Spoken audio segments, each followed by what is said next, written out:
Thank you.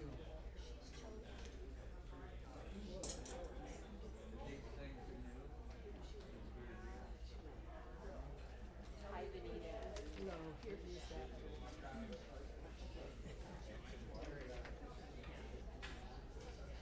This is what was on my organ at church. This is the guy who his throat. You can feel it. Sorry. So he worked on your organ at church? Yeah. Okay, so that's not the name of the guy that we had. I don't know. I'll compare it and stuff. Yeah. But it wasn't. That's not his name. Not the name of the person we had contact Okay. with. So I know he came to our church the same time.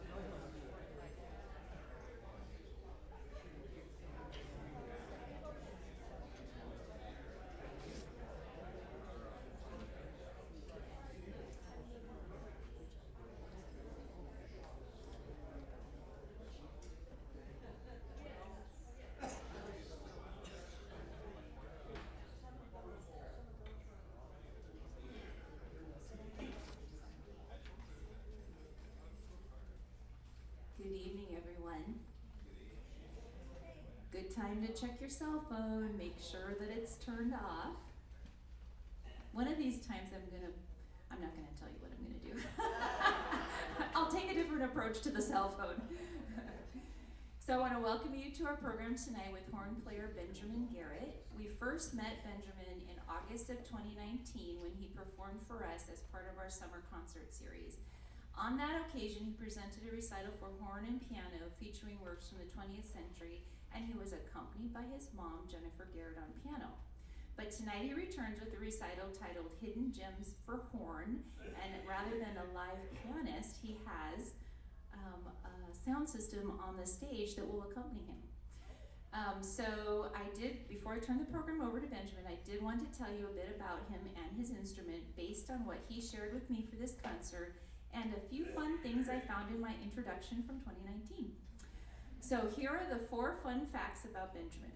He was born into a musical family in Lubbock, Texas, and it was his father who first suggested he switch from playing the trumpet to the French horn when Benjamin was only in 7th grade. And his father is here tonight in the audience. There he is. We owe this concert to you. Since that time, a passion for the horn has been at the forefront of his life. As a music educator, he has taught in the Salem-Keizer school system as well as such places as Chemeketa, George Fox University, and Western Oregon University. In addition, Benjamin has given master classes on the horn. As a performer, he's played with many professional ensembles in the Salem-Portland area, including the Salem Chamber Orchestra, the Newport Symphony, Columbia Symphony, Vancouver Symphony, Eugene Symphony, and the Salem Concert Band, and he is the principal horn of the Salem Orchestra, which was formed in 2019. When he is not teaching or practicing his instrument, Benjamin enjoys spending time with his 2 kids, working on personal growth, playing golf, composing, watching baseball, and going out social dancing.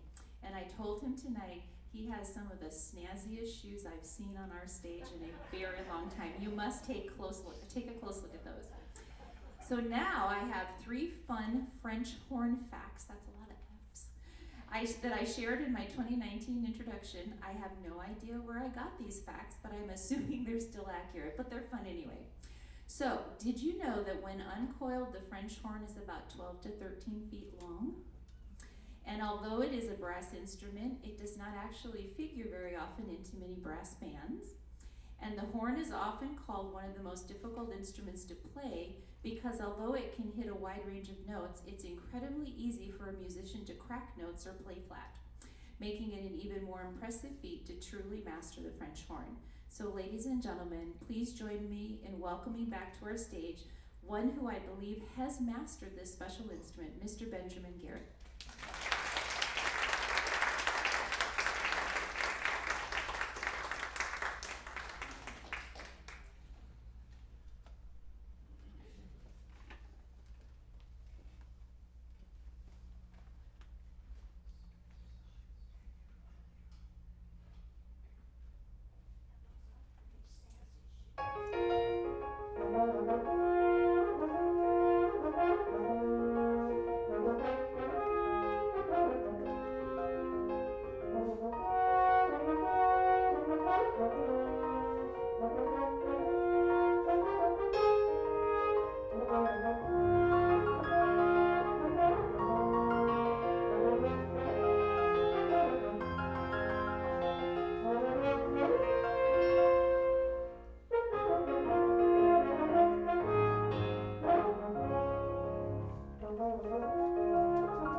test. Ooh, there I am. All right, beautiful.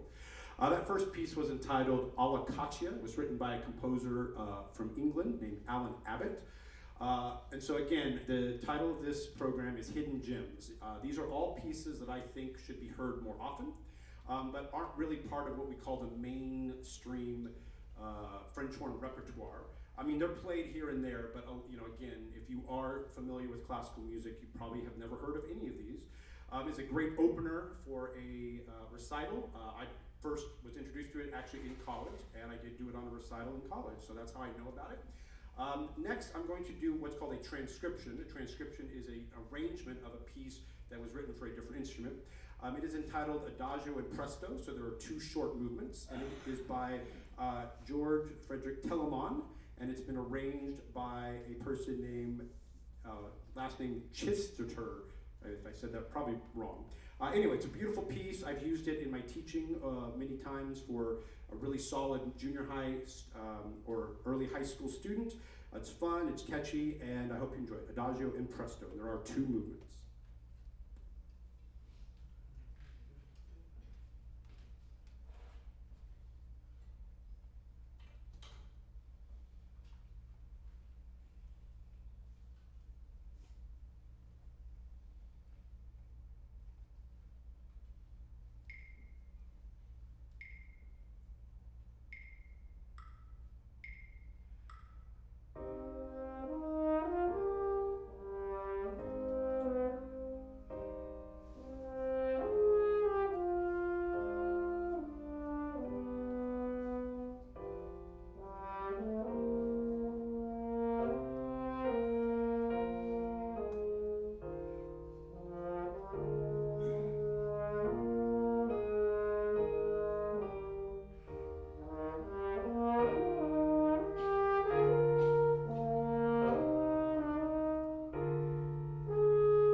thank you very much. Next on the program is actually a piece that I just soloed with the Salem Orchestra 3 to 4, or actually last Saturday. It is a piece by Cherubini. Again, this is one of those pieces that I didn't really discover until I was older, and I just was captivated by it. It was originally written for French horn and string orchestra or string quartet. Obviously I'll play it with my digital accompaniment here. But it's just a really neat piece. Again, I think it deserves a lot more recognition and a lot more performances. And so this is what's called Sonata Number 2 by Cherubini.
say. That should be played more.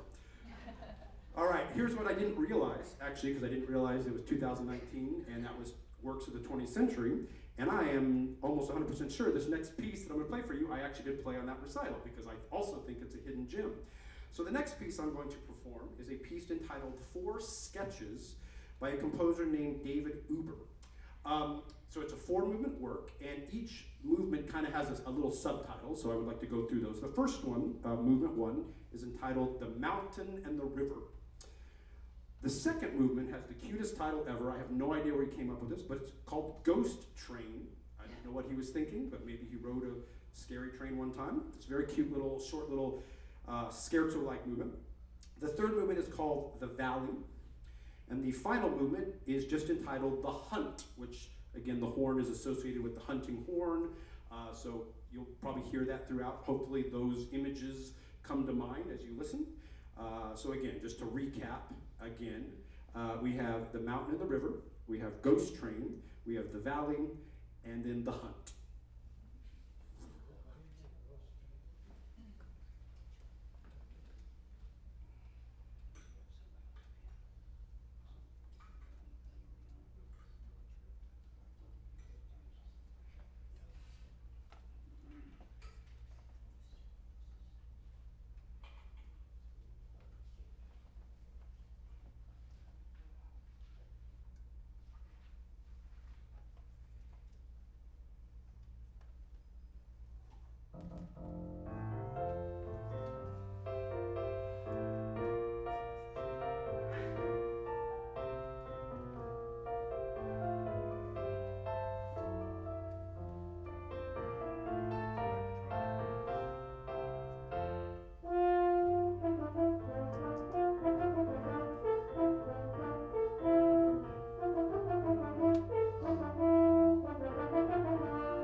wait, there's more. Okay. Now, again, as a musician on a recital called Hidden Gems, I probably shouldn't have a favorite, but I do. This next piece is by far my favorite hidden gem. It is actually a horn concerto written for band, not for orchestra. And I have been a music educator for 15-ish years, and although I am a classically orchestrally trained French horn player and musician, so I really do love the symphonic orchestral works. There's just these little, especially recently, there have been a lot of really good horn concertos written. I did actually solo with the Salem Concert Band, technically now called the Salem Symphonic Winds, a few years ago on the American premiere of a certain horn concerto. But this one is by a composer named Claude T. Smith, and in the band world, he's very well known. But I hadn't discovered this until probably 3 to 4 years ago. And when I discovered it, I'm like, I have to figure out how to play this at some point. So this is my world performance of this piece, just so you know. It is entitled Three Contrasts for solo horn and wind ensemble. Obviously, it's going to be played by the piano.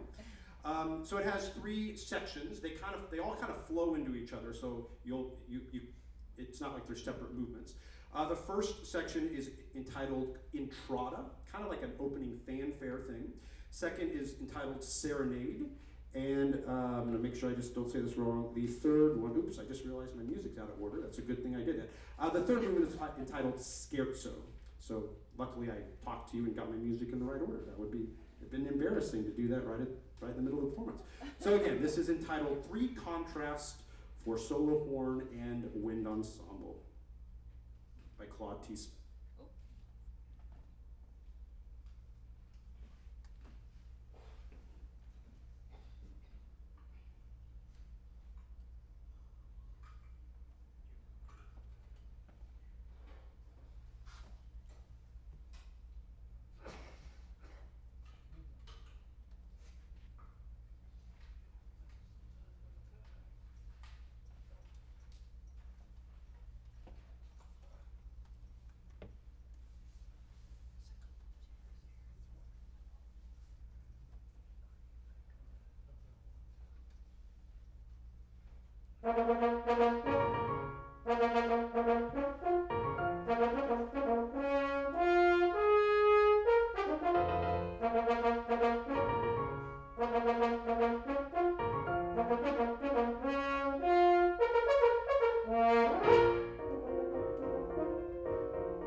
All right. The final selection I have for you is a piece by Franz Strauss. Now, if you are aware of some of the standard works of the horn, there is a very famous horn concerto by Richard Strauss entitled Horn Concerto No. 1. And Franz Strauss is his father, and he was a horn player, I don't have the exact dates in my mind, but basically during the late 1800s, early 1900s. Franz Strauss was a main horn player in the European area. He premiered or played on many of the premieres of the Wagner operas, if you know who Wagner is. And so Franz Strauss himself did compose things, but I would say his compositions for horn are sort of mainstream, but this one, again, I didn't really know about until a few years ago when I was exploring new pieces for some of my advanced students. And so this piece, again, another hidden gem. I love it. I've had multiple students play it now. It is entitled Introduction, Theme, and Variations by Franz Strauss. It starts with a nice introduction, very lyrical, very romantic and lush, introduces a theme, and then basically throughout the rest of the piece, it takes that theme and does variations. And then at the end, it technically is a variation, but there's a rondo, if you know what that term means. But anyway, it's a beautiful piece. Fallen in love with it, and I'd like to conclude this recital with Theme and Variation by Franz Strauss.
I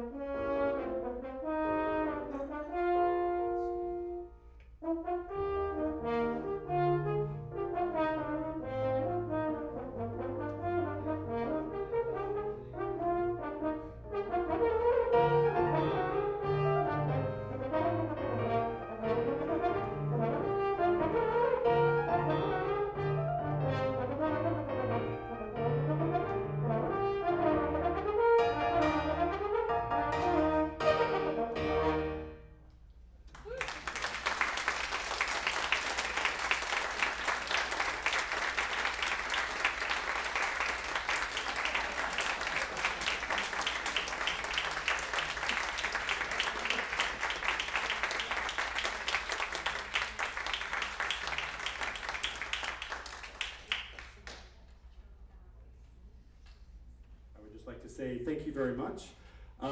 I will admit, I technically have one more song that I could play. I don't know if you really want me to, although my lips are a little dead, but I would chance it just for you. So yes, is that a yes? One more? It's only about 5 minutes. Okay,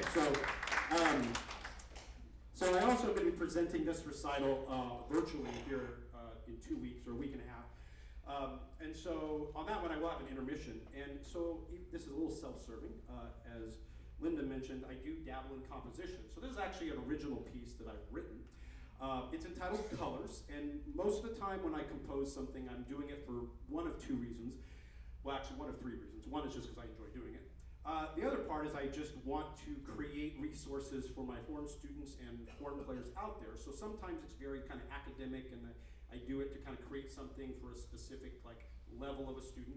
The other thing I tend to do is I try to write pieces for people I know. I've written a piece for my dad, I've written pieces for my mom. And in this case, it's a person that's come to my life recently who is just becoming a really good friend. And what I would ask a lot of people when I compose for them is I ask them to try to describe themselves in one word. And then what I try to do is create a piece that embodies that word. And her word was colorful, and so I came up with the idea of a piece called Colors. And so what I will play for you is that. It's a short kind of, I guess I should describe it this way too. There should be a sense of dancing. I met her dancing actually, which again, another thing to tie into my little fun facts about me, because I do like to social dance. And so I was trying to kind of create this kind of slightly jazzy, harmonic, kind of dance-like piece that had these just different sections, and what I was trying to do is each section just kind of shifts the color a little bit. So hopefully as I perform it, you'll be hearing that, these just little change in colors. So this is, again, an original composition entitled Colors.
very much. It was a pleasure to perform for you. I hope to do it again soon, and have a wonderful evening.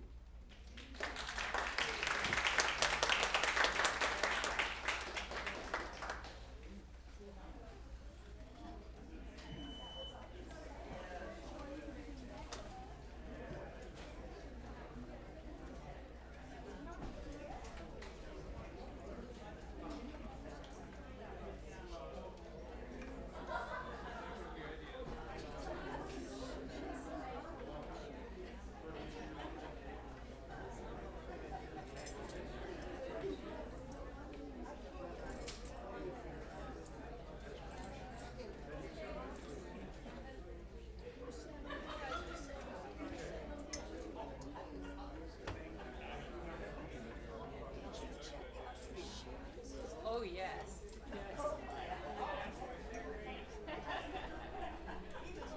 Yes, he Wasn't that beautiful? The French horn has just the most lovely mellow tone. Yes, it does. Thank you, Linda.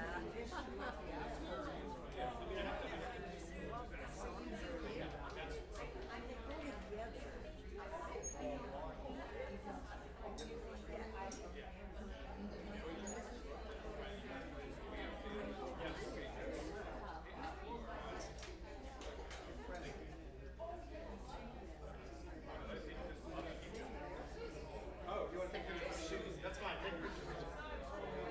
I'll do my shoes. That's okay. That's okay. I love it.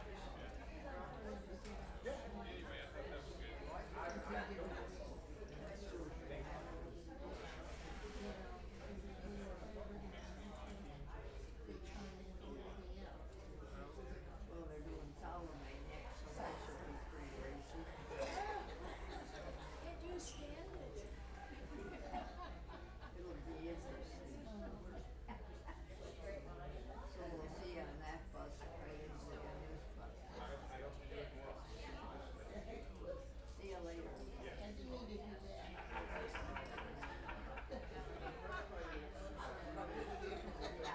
Watch out.